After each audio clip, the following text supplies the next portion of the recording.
기도를 통해 성령 충만함으로 하루를 시작하고 더욱 하나님이 기뻐하시는 삶으로 나아가는 여러분 되시기를 간절히 소망합니다. 우리 교회는 올해 맥체인 성경 읽기를 통해 온교우가 함께 네 기둥으로 구약과 신약을 균형 있게 읽어나가고 있습니다. 성경을 균형 있게 읽는 것은 우리 신앙에 많은 도움이 됩니다. 성경이 우리 삶의 지침서라는 것은 부정할 수 없는 사실입니다. 하지만 매 순간을 성경을 단순하게 어떤 일을 해결하는 매뉴얼처럼 읽을 수는 없습니다. 성경에 나타난 문자 그대로 우리가 생각하거나 결정할 수 없다는 것입니다. 왜냐하면 성경은 최소 2000년 전에 쓰여진 글이기도 하고 우리 삶에는 많은 변수와 상황이 존재합니다. 아무리 같은 상황이라고 하더라도 성경이 쓰여진 시대와 지금의 문화, 가치관이 많이 다르기도 합니다. 그래서 성경을 읽을 때도 지혜가 필요합니다. 에베소서 5장의 말씀은 우리에게 어리석은 자가 되지 말고 주의 뜻이 무엇인가 이해하라고 말합니다.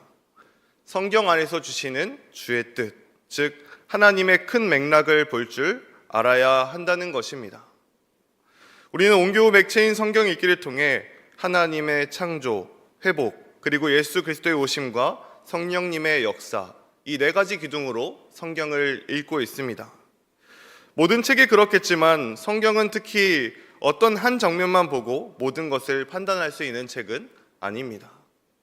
우리를 사랑하셔서 행하신 하나님의 전체적인 뜻을 파악하고 읽어야 그 안에 하나님의 진짜 마음이 보이고 또 거기서 우리가 나아가야 할 방향을 찾을 수 있는 것입니다.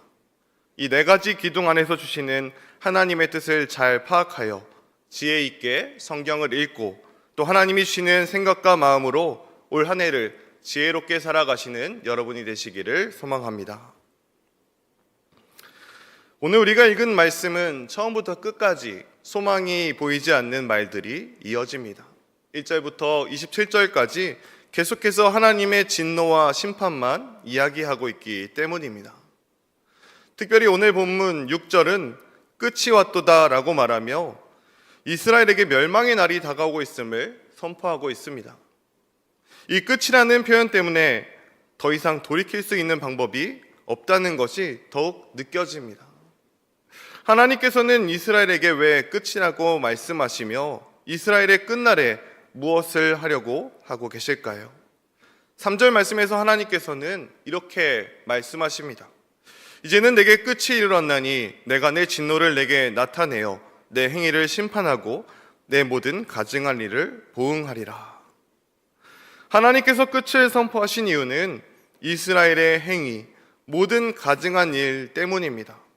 그리고 하나님께서는 이것 때문에 진노를 나타내겠다고 하셨고 그 끝날에 이스라엘을 심판하고 보응하겠다고 말씀하고 계십니다. 이 장면만 보면 하나님께서는 자비가 없고 긍휼을 베풀지 않으시는 것처럼 보이지만 실제로는 그렇지 않습니다. 하나님께서는 오랜 시간 동안 이스라엘에게 회개를 촉구하셨고 말씀하셨지만 이스라엘은 듣지 않았습니다. 그들은 끝까지 듣지 않고 우상 숭배를 이어갔고 죄악을 고집하다가 결국에는 이 끝이라는 최후를 맞이하게 된 것입니다. 하나님은 끝을 선포하는 동시에 죄인들은 멸망과 심판을 피할 수 없다는 것을 확실하게 말씀하십니다. 상황을 여기까지 오게 한 것을 보면 온 세상을 창조하시고 이스라엘을 거룩한 백성으로 부르셔서 은혜 베푸신 그 하나님께서 끝을 선포하신 것을 보면 이스라엘이 얼마나 타락했는지 그들이 얼마나 교만하게 살았는지를 느낄 수 있습니다. 성경 전체에서 보여주신 하나님의 사랑과 은혜를 본다면 하나님께서 아무 때나 그리고 시도 때도 없이 심판을 선포하시는 분이 아니라는 것을 분명하게 알게 됩니다. 오히려 시편의 고백처럼 하나님은 긍휼이 많으시고 은혜로우시며 노하기를 더디하시고 인자하심이 풍부하신 분이십니다. 그런데 그런 하나님이 오늘 본문 4절을 보면 이렇게 말씀하십니다. 내가 너를 불쌍히 여기지 아니하며 긍휼히 여기지도 아니하고 내 행위대로 너를 벌하여 내 가증한 일이 너희 중에 나타나게 하리니 내가 여호와인 줄을 너희가 알리라. 하나님께서는 얼마나 화가 나셨는지 이제 이스라엘을 긍휼히 여기지 않겠다고 말씀하십니다. 자비의 하나님을 분노하게 만들었다는 것은 그들이 크게 그리고 계속해서 하나님의 뜻을 거역하며 살았다는 것을 보여줍니다. 하나님께서는 이스라엘에게 하나님의 뜻이 무엇인지 계속해서 말씀하셨고 온전한 하나님의 백성으로 돌이키라고 말씀하셨지만 이스라엘은 교만한 모습으로 그것을 무시한 채 하나님 대신에 우상을 섬기며 하나님 없이 살아가고 있었다는 것입니다. 이런 이스라엘을 보시고 하나님께서 얼마나 분노하셨는지는 5절 말씀을 통해 확인할 수 있습니다. 주 여호와께서 이같이 이르시되 재앙이로다 비상한 재앙이로다 볼지어다 그것이 왔도다. 여기서 비상한 재앙이라는 말은 문자적으로는 하나의 재앙이라는 뜻입니다. 즉 유일무이한 재앙, 전무후무한 재앙, 상상할 수도 없는 큰 재앙을 준비하고 계시다는 것입니다. 또 9절 말씀에서는 이렇게 말씀하십니다. 내가 너를 불쌍히 여기지 아니하며 긍휼히 여기지도 아니하고 내 행위대로 너를 벌하여 너의 가증한 일이 너희 중에 나타내게 하리니 나 여호와가 때리는 이임을 내가 알리라. 그동안은 하나님께서 이스라엘을 불쌍히 여기고 긍휼히 여기시는 것을 보이셨지만 이제는 때리는 분이라는 것을 드러나겠다고 하십니다. 정말 이스라엘에게 큰 재앙이 다가왔고 이 일은 진짜로 곧 일어날 일이라는 것을 말씀하는 것입니다. 하나님께서 오늘 말씀에서 언급하신 끝이라는 순간은 이스라엘 백성에게만 찾아오는 것은 아닙니다. 하나님이 정하신 끝이 언제인지는 각자 다르겠지만 우리의 인생에는 누구에게나 끝이라는 순간이 다가옵니다.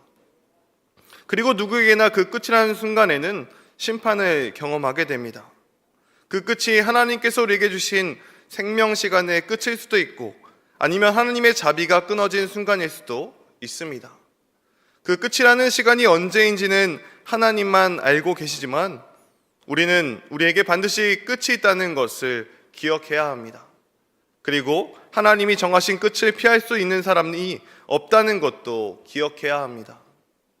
간절히 바라고 원하는 것은 우리가 끝에서 만나는 하나님의 모습이 분노의 하나님, 재앙을 예비하시는 하나님이 아니기를 바랍니다. 오히려 우리를 위로하시고 칭찬하시며 하나님의 사랑과 은혜를 베푸시는 그런 하나님이시기를 바랍니다. 그렇게 되기 위해서 우리는 우리의 삶을 하나님과 함께 살아야 합니다. 하나님의 뜻을 무시하고 멀리하며 하나님 없이 살아가는 인생이 아니라 언제나 하나님께 귀 기울이며 하나님의 뜻을 분별하여 그 뜻대로 살아가는 인생을 살아야 한다는 것입니다. 특별히 기도로 성령의 지혜를 구하고 말씀 안에서 하나님의 뜻을 발견하여 하나님이 원하시는 삶을 살아가시기를 바랍니다. 하나님을 분노하게 하는 삶이 아닌 하나님을 기쁘시게 하는 삶을 살아가며 하나님의 은혜와 사랑, 긍휼과 자비가 끊이지 않는 물된 동산과 같은 그런 복과 은혜를 누리며 살아가는 여러분의 삶이 되기를 간절히 소망합니다. 이어지는 후반부의 말씀에서 하나님께서는 6절에서 말씀하신 그 비상한 재앙이 어떤 것인지 좀 더 구체적으로 언급하십니다. 먼저는 죽음의 공포가 찾아옵니다. 15절의 말씀입니다. 밖에는 칼이 있고 안에는 전염병과 기근이 있어서 밭에 있는 자는 칼에 죽을 것이요 성읍에 있는 자는 기근과 전염병에 망할 것이며. 강대국의 공격, 전염병, 기근 등 여러 가지 이유에서 오는 죽음으로 많은 사람이 죽게 됩니다. 얼마나 많은 사람이 죽는지 14절에 보면 전쟁에 나갈 사람이 없을 정도라고 말씀하십니다. 또 살아남더라도 그 인생은 큰 슬픔에 빠진 삶이 된다고 말씀하십니다. 16절에는 그 인생을 골짜기의 비둘기에 비유하며 슬피 울 것이라고 말하고 17절에는 마음과 정신뿐 아니라 육체가 연약해진 모습도 묘사합니다. 18절에도 굵은 배로 허리를 묶고 두려움에 덮어지고 얼굴에는 수치가 있고 대머리가 된다는 표현을 통해 얼마나 슬프고 비통한 삶이 된다는 것을 말해주고 있습니다. 그런데 가장 슬픈 사실은 이스라엘에게 이런 죽음이나 수치를 피할 길이 없다는 것입니다. 왜냐하면 하나님께서 그것을 결정하셨기 때문입니다. 21절과 22절 말씀에서 이렇게 말씀하십니다. 타국인의 손에 넘겨 노력하게 하며 세상 악인에게 넘겨 그들이 약탈하게 하여 더럽히게 하고 내가 또 내 얼굴을 그들에게서 돌이키리니 그들이 내 은밀한 처소를 더럽히고 포악한 자도 거기 들어와서 더럽히리라. 21절에서 하나님께서 그들을 타국인의 손과 세상의 악인에게 넘기겠다고 말씀하시고 22절에는 하나님의 얼굴을 그들에게서 돌이키겠다고 말씀하십니다. 하나님께서 그들에게 베푸셨던 은혜가 끊어지고 분노와 심판을 결정하셨다는 표현입니다. 그리고 하나님께서는 이 결정을 어떤 방법으로도 피할 수 없다고 말씀하십니다. 19절의 말씀입니다. 그들이 그 은을 거리에 던지며 그 금을 오물같이 여기리니 이는 여호와 내가 진노를 내린 날에 그들의 은과 금이 능히 그들을 건지지 못하며 능히 심령을 족하게 하거나 그 창자를 채우지 못하고 오직 죄악의 걸림돌이 됨이로다.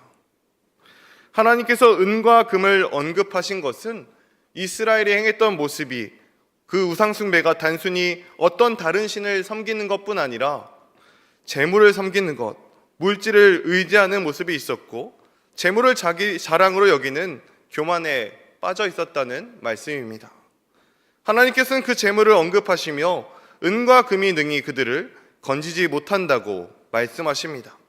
그들이 섬기는 그것이 아무런 도움이 되지 못한다는 것입니다. 뿐만 아니라 26절, 27절 말씀에서는 이렇게 말씀하십니다. 환난에 환난이 더하고 소문에 소문이 더할 때 그들이 선지자에게서 묵시를 구하나 헛될 것이며 제사장에게는 율법이 없어질 것이요 장로에게는 책략이 없어질 것이며 왕은 애통하고 고관은 놀램을 옷 입듯이 하며 주민의 손은 떨리리라. 내가 그 행위대로 그들에게 갚고 그 죄악대로 그들을 심판하리니 내가 여호와인 줄을 그들이 알리라. 또한 하나님께서 모든 길을 막으시고 더 이상 은혜를 베풀지 않으셔서 선지자에게도 제사장에게도 장로에게도 이 심판을 피할 지혜를 구하지 못하고 왕이나 고관이나 주민이나 이스라엘 백성 모두에게 하나님의 공포가 임한다는 것입니다. 그렇게 하나님께서는 여호와의 심을 드러내겠다고 말씀하십니다. 하나님께서는 이렇게 이 후반절의 말씀들을 통해 이 재앙이 누구에게서 온 것인지 말씀하시며 피할 방법도 없다고 말씀하십니다. 하나님께서 온 재앙이고 하나님께서 결정하신 재앙이기 때문에 피할 길이 없다는 것입니다. 그런데 우리는 이 말씀들 속에서 하나님의 맥락을 잘 이해해야 합니다. 하나님께서 사랑과 은혜와 자비와 긍휼의 하나님께서 단순히 이스라엘에게 너희에게 피할 수 없는 심판이 오고 있다는 것만 말씀하시는 것이 아닙니다.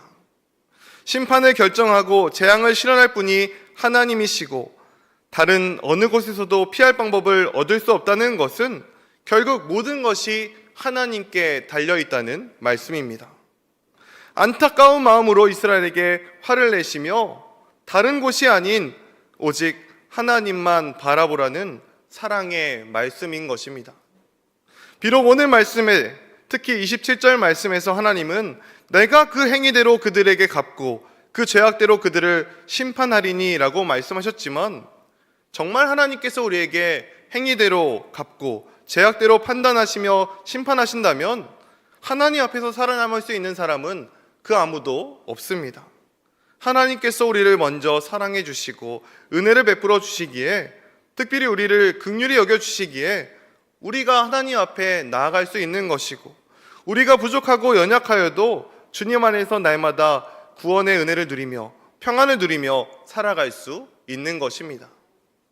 이것을 잊어버리지 말고 살아가라는, 그래서 비록 지금은 멀리 떠난 모습으로 살아가지만 다시 하나님 앞으로 나와서 다시 하나님과 함께 살아가라는 하나님의 그 마음, 하나님의 그 사랑이 담긴 메시지가 바로 오늘의 말씀인 것입니다. 사랑하는 새신의 성도 여러분, 하나님이 주신 지혜로 끝이 있다는 것을 기억하며 살아가시기 바랍니다. 그리고 세상의 방법대로 살아가며 그 끝을 두려워하는 인생을 살기보다 하나님의 방법대로 살아가며 나에게 영원히 사랑과 은혜를 베푸시는 하나님과 영원히 살아갈 그날을 고대하며 살아가시기를 바랍니다. 이 땅에서부터 하나님과 동행하며 주님의 뜻을 지혜롭게 분별하여 하나님이 기뻐하시는 뜻을 따라 살아가는 여러분이 되시기를 바랍니다. 그리고 하나님을 끝까지 의지하는 삶이 되시기를 바랍니다. 하나님께서 우리에게 바라시는 한 가지는 하나님을 끝까지 바라보는 것입니다. 우리가 하나님을 바라볼 때 하나님께서는 우리의 연약함도 부족함도 다 덮어주시는 분이십니다. 무한한 사랑과 은혜를 베풀어 주시는 분이십니다. 우리를 지키시고 평안을 허락하시는 분도 오직 여호와 하나님 한 분이십니다. 그런 하나님을 끝까지 붙들며 하나님이 인도하시는 길로 나아가시기 바랍니다. 앞에서 말씀드렸듯이 하나님께서 성경을 통해 나타내신 하나님의 가장 큰 마음, 가장 중요한 맥락은 하나님께서 우리를 사랑하신다는 것과 우리와 함께 하신다는 것입니다. 사랑으로 우리와 함께 하시며 우리의 길을 인도하시는 하나님과 끝까지 동행하며 하나님 나라의 영원한 복과 은혜를 누리는 저와 여러분 되시기를 간절히 축원합니다.